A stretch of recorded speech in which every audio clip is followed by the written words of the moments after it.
Komentaruose buvo susidomėjimas, kaip dirba variklis, kokį garsą leidžia, tai bandau demonstruoti.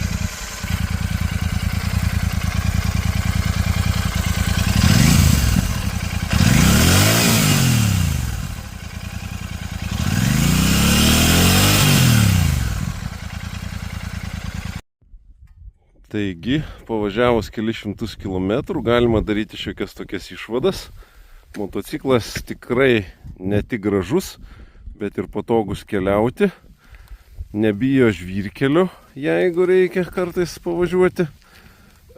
Kas man užkliuvo, ir tai tikrąja tų žodžio prasme, tai pakojai.